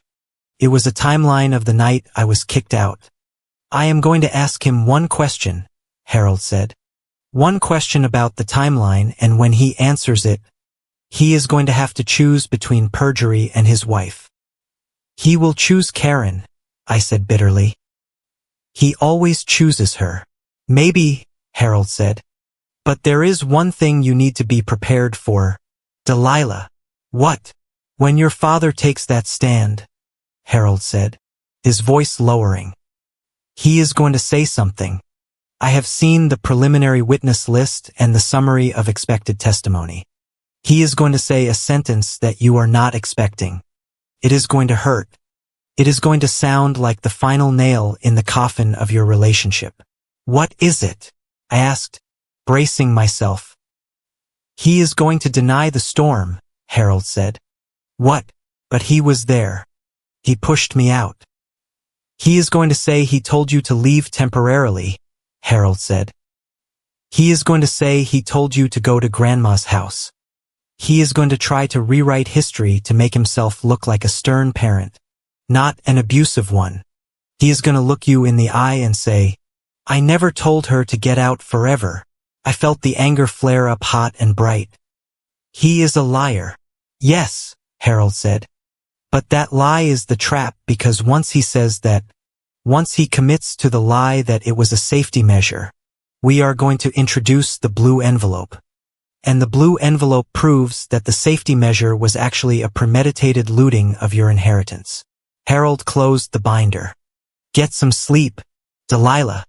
Tomorrow, we don't just win a case. We end a dynasty. I went upstairs, but I didn't sleep. I sat on the edge of the bed holding the blue envelope. I traced my mother's handwriting with my finger. I am sorry I cannot be there to protect you. You are here, Mom, I whispered to the empty room. You are right here. Tomorrow, I would walk into a courtroom and face the 3 people who had tried to erase me. I would face the sister who sold me out for clothes. I would face the stepmother who sold me out for debt relief. And I would face the father who sold me out for silence. They thought they were walking into a custody hearing. They didn't know they were walking into an ambush set by a ghost. The courtroom in the Northwood County Courthouse smelled of floor wax and stale coffee. It was a smell I would come to associate with the dismantling of my family. We were in courtroom 3, a small windowless room usually reserved for custody disputes and minor family arbitrations. But today, the air was thick with a tension that belonged in a murder trial.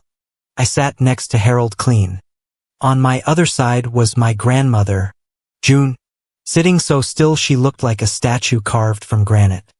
On the table in front of us sat the war binder. It was 4 inches thick. Across the aisle, my father sat hunched over, staring at his hands. Next to him was Karen, wearing a beige suit that made her blend into the wood paneling, her face a mask of polite confusion. And then there was Renee. She was wearing a soft pink cardigan and a headband, trying desperately to project the image of a wholesome, concerned older sister. She wouldn't look at me. Judge Patterson, a woman with reading glasses perched on a sharp nose, called the session to order. We are here to determine the emergency guardianship petition filed by June Callahan regarding the minor Delilah Wright, the judge said. and to address the cross-petition for reinstatement of custody filed by the father, Gavin Whitaker. Harold stood up. He didn't waste time with flowery opening statements. He opened the binder. "Your Honor," Harold said, his voice filling the room. "This is not a custody dispute. This is a crime scene cleanup.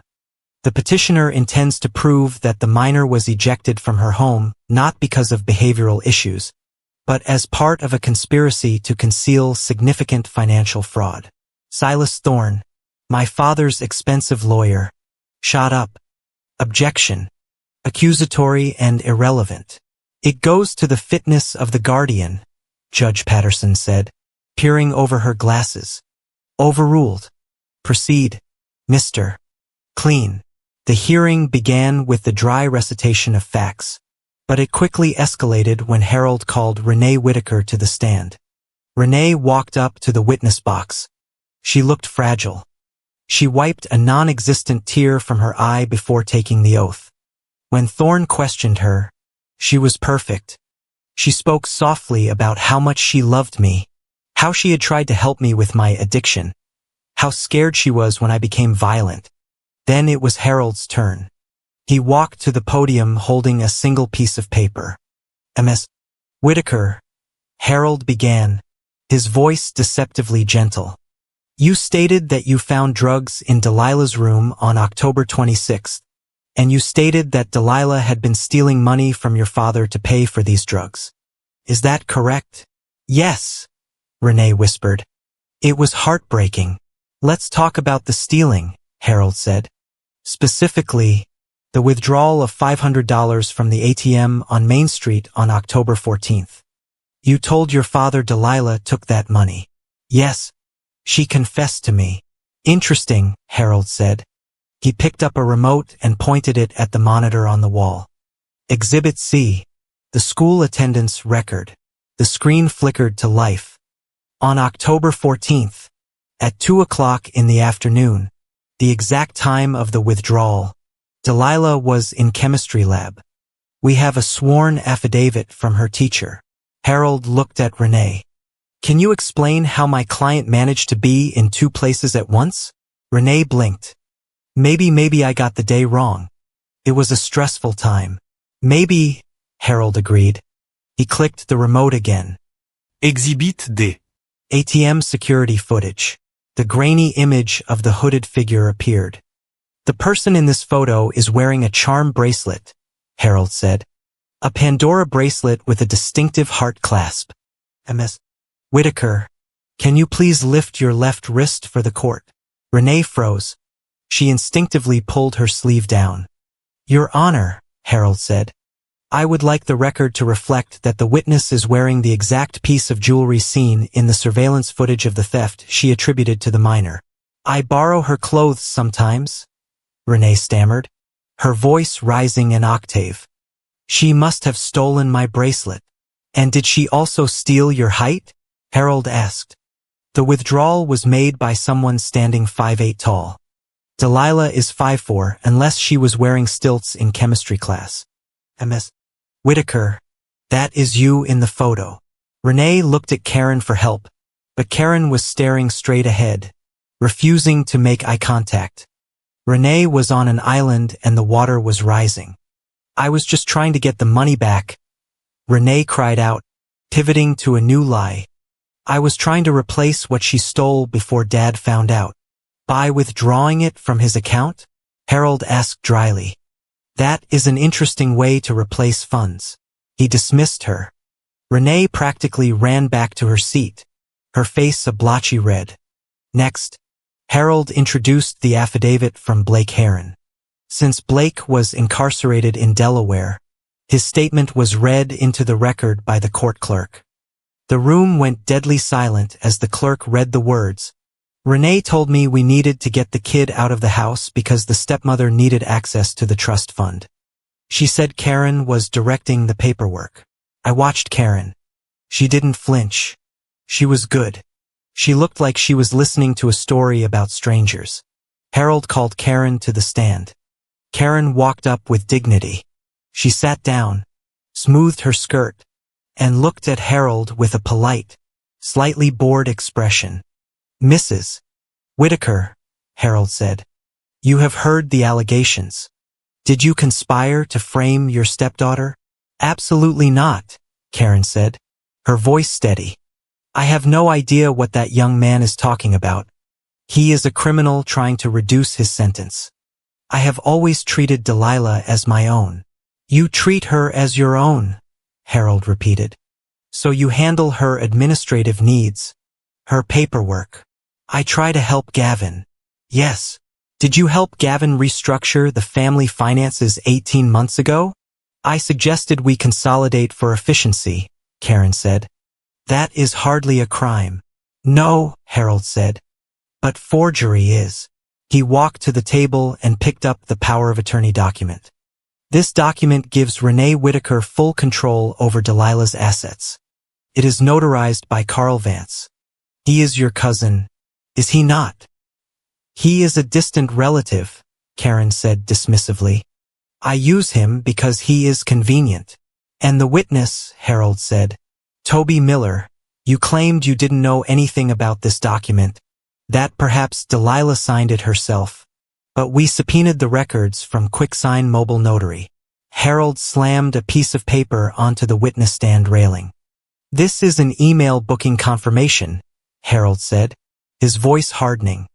"Dated October 20th.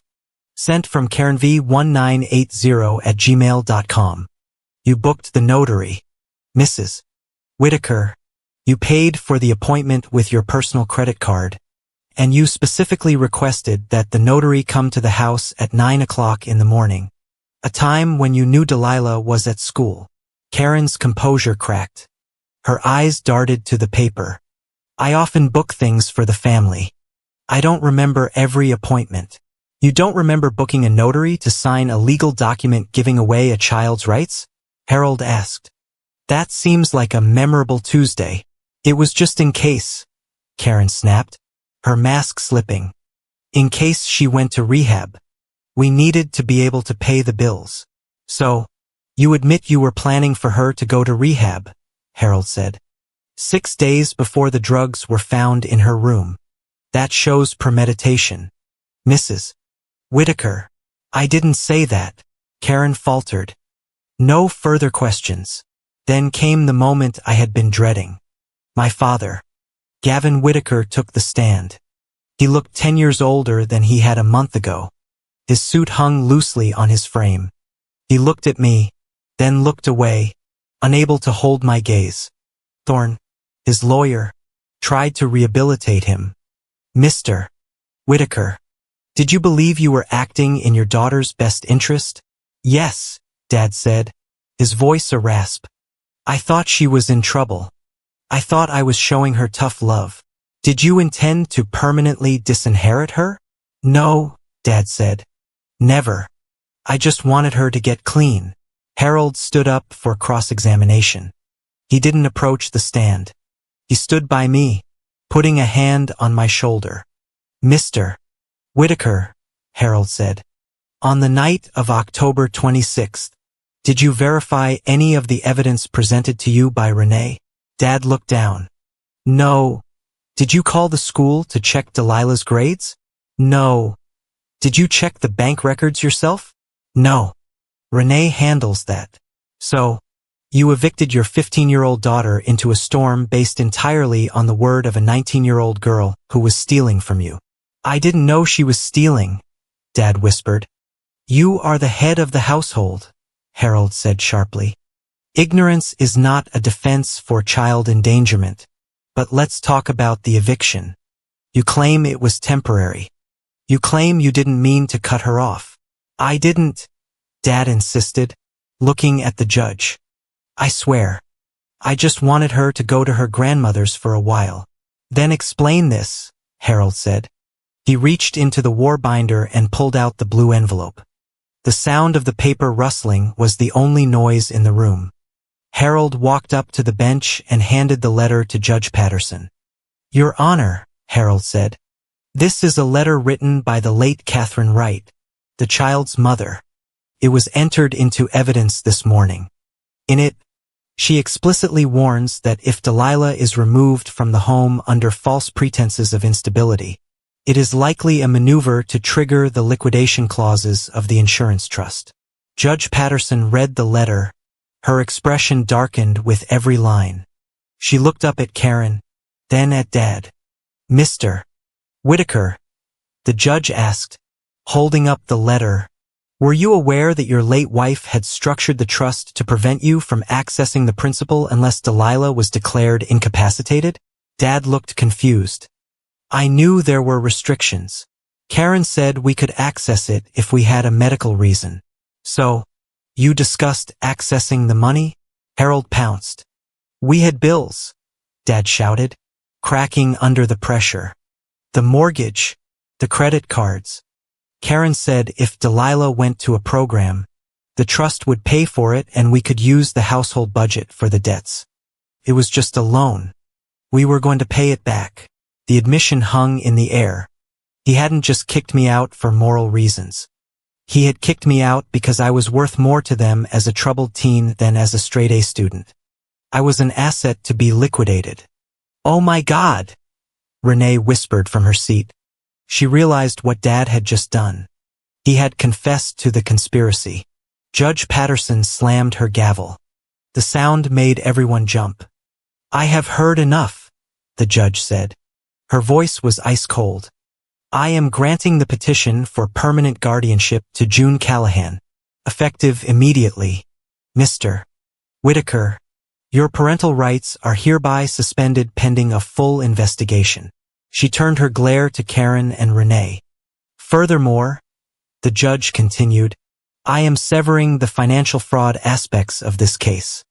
I am forwarding the transcripts of today's testimony, including the admission of Mr. Whitaker and the evidence regarding Mrs. Whitaker and Ms. Whitaker to the district attorney's office. This court finds probable cause for fraud, forgery, and child endangerment." "You can't do that," Renee screamed. She jumped up from her seat. "It wasn't my fault. It was her." She pointed at me, her face twisted into a mask of pure, unadulterated hatred. "You little witch," Renee shrieked, lunging toward the aisle before the bailiff stepped in front of her. "You ruined everything. You were supposed to just leave. Why couldn't you just disappear? You have always been the problem. Nobody wants you. Dad didn't want you. Mom died to get away from you." The courtroom gasped. It was the most honest thing Renee had ever said. It stripped away the last shred of her good girl costume. She wasn't a concerned sister. She was a jealous, greedy child who hated me for existing. "Sit down, Ms. Whitaker, or I will hold you in contempt," the judge barked. Renee collapsed onto the bench, sobbing real ugly tears of terror this time. The bailiff moved to escort us out while the lawyers finalized the paperwork. Karen was already standing, whispering frantically to Thorne, her face pale. She knew the game was up. She knew the DA would be looking at her old debts, her notary cousin, everything. I stood up. I felt light. The weight I had been carrying for weeks, the fear that no one would believe me, was gone. My father was standing by the exit. He looked like a ghost. He wasn't crying. He looked hollowed out. As I walked past him, flanked by June and Harold, he didn't reach out. He didn't ask for forgiveness. But as I passed, he leaned in slightly. His voice was barely a whisper, a rustle of dry leaves. "Delilah," he said. I stopped. I didn't look at him. I just listened. "That night," he whispered, staring at the floor. "The night I told you to get out. It wasn't the first time they did this." I turned to look at him, confused. "What? The money?" he murmured, his eyes unfocused. "The missing money from 3 years ago. The reason we couldn't go on vacation. Renee told me then that you stole it. I didn't believe her then, but Karen showed me a receipt." He looked up at me, his eyes full of a terrible realization. "They have been framing you since you were 12, he said. I just stopped stopping them." June grabbed my arm. Come on, Delilah. Don't listen to him. He's just trying to share the guilt. We walked out of the courtroom doors into the bright, harsh fluorescent light of the hallway. But my father's words stuck in my chest like a splinter. Since I was 12, it meant my entire adolescence had been a lie. Every time I got in trouble, every time I was grounded, every time Dad looked at me with disappointment, it had all been a slow-motion heist. They hadn't just stolen my money. They had stolen my father's love dollar by dollar, lie by lie. And now I wasn't just satisfied with safety. I wanted them to pay, not just with jail time. I wanted them to feel the eviction. I wanted them to know what it felt like to be told to get out. The drive to the Seabrook Care Pavilion took me past the turnoff for my grandmother's house. I did not stop.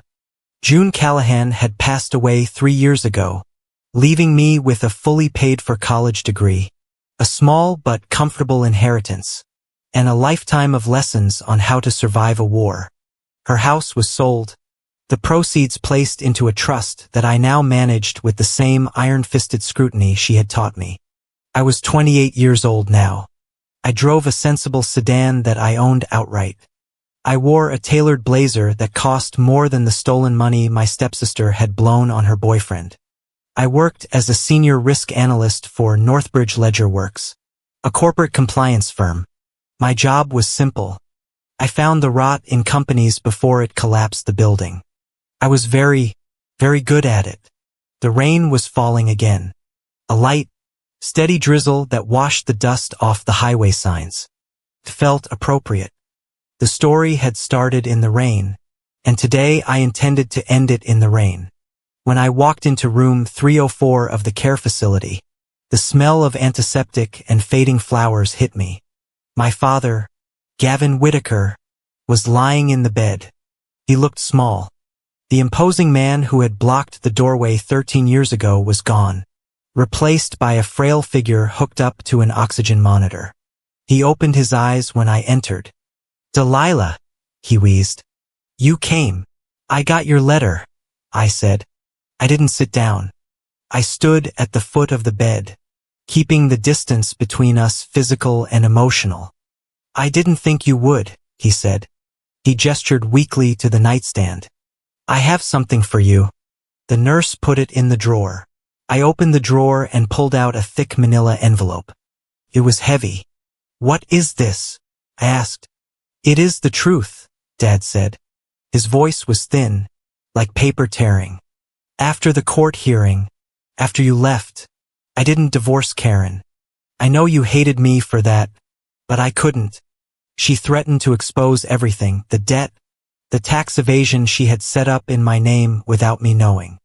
She had me trapped. I looked at him, feeling a dull ache of pity. So, you stayed. I stayed, he admitted. But I started keeping records. I started doing what you did. I documented every dollar she spent, every lie she told. And I made a new will. He pointed to the envelope. Karen thinks she is getting the house, Dad said, a ghost of a smile touching his lips. She thinks when I die, the house on Elm Street belongs to her. She is living there right now, waiting for the phone call. I opened the envelope. Inside was a deed of gift, fully executed, notarized, and filed with the county clerk 3 days ago. The house isn't part of my estate anymore, Dad whispered. I transferred it. It is yours, Delilah. It has been yours since Tuesday. I stared at the document.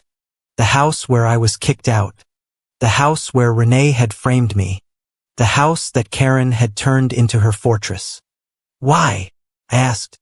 Because it is the only way I can make it right, he said. I can't give you back your teenage years. I can't undo the night in the storm. But I can give you the power to decide who stays and who goes. He coughed. A wet rattling sound. I am sorry, Delilah. I was a coward. I let them hurt you because I was afraid of being alone. And in the end, I died alone anyway. You aren't dead yet, I said softly. I am close enough, he said. Do what you have to do. I put the envelope in my bag. Thank you for this. I forgive you, Dad. But I can't be your daughter again. That part of me is gone. He nodded, tears leaking from the corners of his eyes. I know. Just close the door on your way out. I left him there. I didn't look back. I had one more stop to make. I drove to Elm Street. The house looked exactly the same. The siding was still gray. The bushes were overgrown. But there was a bright yellow Volkswagen Beetle in the driveway, Renee's car, now old and rusted, but still there, and Karen's sedan was parked behind it. I parked my car on the street. I picked up my bag. I checked my phone to make sure the digital copy of the deed was accessible, just in case. I walked up the driveway. The rain was picking up, drumming against my umbrella. I didn't knock. I used the key that Dad had included in the envelope. The lock clicked. I pushed the door open. The smell of lemon polish was gone, replaced by the scent of stale cigarettes and takeout food. Who is it? Renee's voice called from the living room. Mom, did the lawyer call back? I walked into the living room. Renee was sitting on the couch watching a reality TV show. She was 32 now, but she looked worn out. Her face was puffy, her hair unwashed. Karen was sitting at the dining table, surrounded by bills, a cigarette burning in an ashtray. They both froze when they saw me. Delilah. Renee scrambled to sit up. What are you doing here? You can't be here. The restraining order expired, but you still aren't welcome. Karen stood up slowly, her eyes narrowed. Get out of my house, she hissed. I will call the police. Go ahead, I said calmly. Call them. I would love for Officer Miller to come back. He is the chief now, isn't he? What do you want? Renee snapped. Did you come to gloat? Dad is dying, and you show up now. I just came from seeing him, I said. He gave me something. He doesn't have any money left to give you, Karen spat. We checked. The accounts are empty. I know, I said. You drained them just like you tried to drain mine. I walked over to the dining table. Karen flinched as if she thought I was going to hit her. I didn't. I simply placed the copy of the deed on top of her pile of unpaid bills. What is this? Karen looked down. She read the title. Her face went gray. It is a deed of gift, I explained using my professional voice, the one I used when I told CEOs they were being indicted. Gavin Whitaker transferred the title of this property to Delilah Wright on Tuesday. The transfer has been recorded. The taxes are paid. That is impossible, Renee said, walking over to look. He can't do that. This is our house.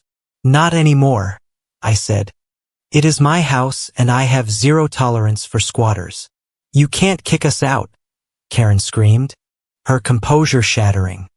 I am his wife. I have rights. You have rights to his estate, I corrected. But this house isn't part of his estate.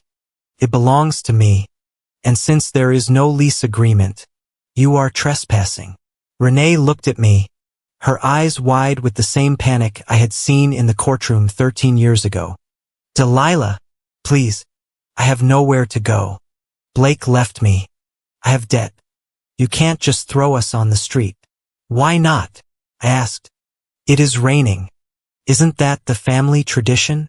We are family, Renee cried. No, I said. We are relatives. Family protects you. You two are parasites. I looked at my watch. I have a crew coming in 2 hours to change the locks. You have until then to pack whatever you can carry. Karen grabbed the paper and ripped it in half. I am not leaving. You will have to drag me out. I didn't blink. I reached into my bag and pulled out another piece of paper. This one was on official letterhead from the sheriff's department. I thought you might say that, I said. So I stopped by the sheriff's office on the way here. This is a formal notice to quit accompanied by a civil standby order. The deputies are parking down the street. I told them to give me 10 minutes to handle this civilly. If I don't text them in 3 minutes, they come in and remove you by force. Karen looked at the window. She saw the patrol car idling at the curb. The fight went out of her. She slumped into the chair, looking suddenly old and defeated. Renee started to cry. But where will we go? I looked around the room. I looked at the spot on the rug where my father had stood 13 years ago. I looked at the stairs where Renee had staged her fake tears. I looked at the kitchen where Karen had planned my destruction. I felt nothing. No anger. No triumph. Just the cool, clean sensation of a balance sheet finally zeroing out. I don't care, I said. I pointed to the door. Get out. The words hung in the air, heavy and absolute. They didn't argue. They didn't fight. They saw the look in my eyes. The look of a woman who held all the cards and knew exactly how to play them. Karen went upstairs to pack a bag. Renee grabbed her purse and ran out the door, sobbing as she went to her rusted yellow car. I stood in the living room alone. I listened to the sounds of them leaving, the zippers of suitcases, the slamming of car doors. When the last car pulled away, I walked to the front door.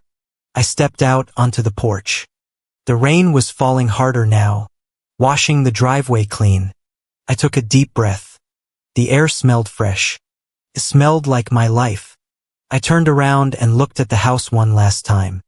I wasn't going to live here. I was going to sell it. I was going to take the money and start a scholarship fund for kids who had been kicked out of their homes. I was going to turn this monument of betrayal into a ladder for someone else. I reached for the handle. 13 years ago, this door had been slammed in my face. Today, I was the one holding the key. I stepped inside and closed the door quietly, firmly. The storm was finally over.